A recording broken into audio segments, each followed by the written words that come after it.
Fala-se acerca da armadura do cristão, a qual é necessária na luta, ou no seu serviço para o Senhor. Explica-se também qual é o meio de receber esta armadura. Há duas coisas aqui que devemos considerar. Primeiro, que a nossa luta como povo de Deus não é carnal, mas espiritual. Segundo, que só devemos lutar onde há inimigos. Um comandante inexperiente manda as tropas para o oeste, quando o inimigo está no oriente, pelejando assim, sem motivo e sem resultado, cansando as suas tropas e gastando inutilmente as munições. Onde está o inimigo? Vede no verso 12, não temos que lutar contra carne e sangue, mas sim, contra os principados, contra as potestades, contra os príncipes das trevas deste século, contra as milícias espirituais nos ares. Acontece, às vezes, que atacamos a carne e o sangue, procurando convencer os homens dos seus, sem nos lembrar de que a nossa luta é aqui, não é contra carne e sangue, pois, atrás das heresias está o poder das trevas, que não se deixa convencer.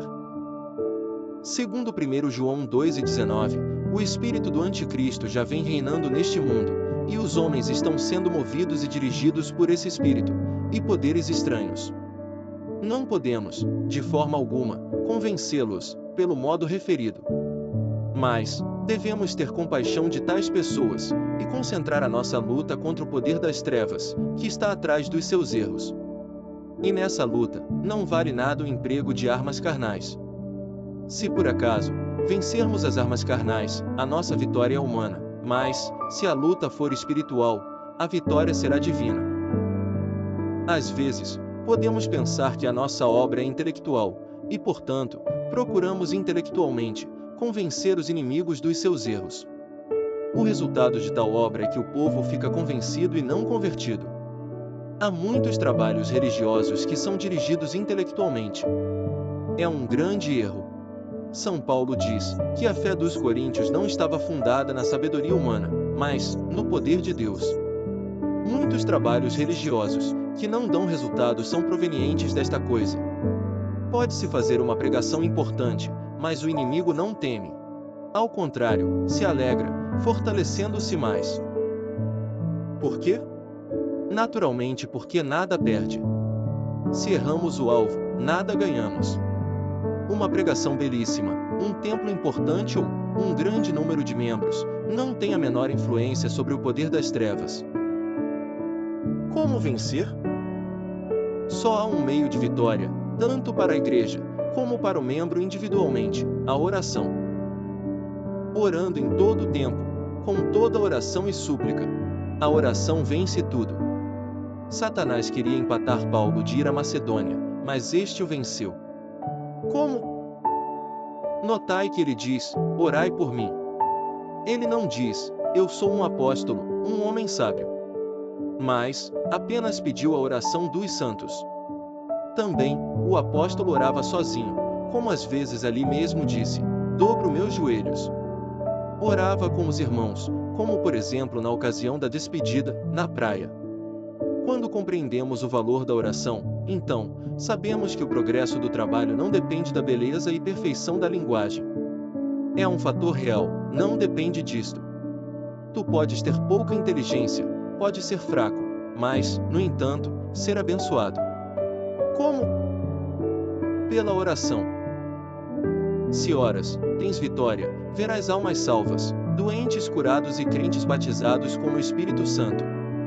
Durante esses 20 anos de trabalho, tenho visto que há vitória e progresso para a causa do Senhor, quando a igreja ora fervorosamente. Se enfraqueces na oração, não há vitória. Por isso creio na oração. Pode muitas vezes estar escondido na igreja um Judas ou pecado, seja o que for, tudo é removido pela oração. Não há coisa alguma que mais aborreça Satanás do que a oração. É este ponto em que o crente é mais atacado. Tenho experiência disto. Ainda que desejo ser um homem de oração, tenho sido tentado para falhar neste ponto. O inimigo arranja milhares de laços para nos empatar de orar. Vemos, por exemplo, Daniel. Quantos laços não lhe armou o inimigo?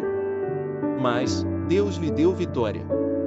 Os inimigos de Daniel não acharam outra falta nele, a não ser na sua vida de oração e na sua piedade. E assim, armaram-lhe uma cilada para o impedir de orar durante 30 dias. Que fez Daniel? De um lado estava o cantinho de oração, e de outro, esperava-lhe a cova dos leões. Qual foi a sua escolha? Foi para casa e orava como de costume. Ele não fez um culto de oração especial, mas orava como de costume. Certamente Satanás lhe disse: ó, Daniel, agora não deves orar tão alto, fecha ao menos tua janela, e ora no teu coração, somente. Mas, Daniel orou e venceu. E foi isso uma das maiores vitórias da sua vida. Por meio da oração ele teve vitória na cova dos leões. Às vezes, algumas pessoas me têm dito: ó Petrus, acaba com aquelas orações barulhentas antes do culto.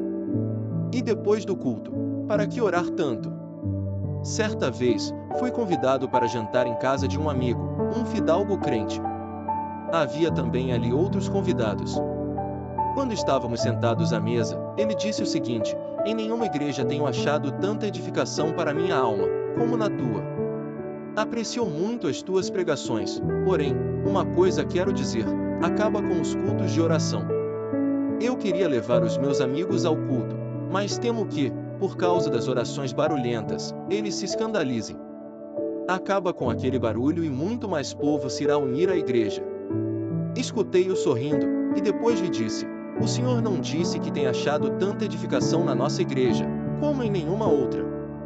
Se a causa disto são as orações, como será então se eu acabar com elas? Não tenham vergonha da oração.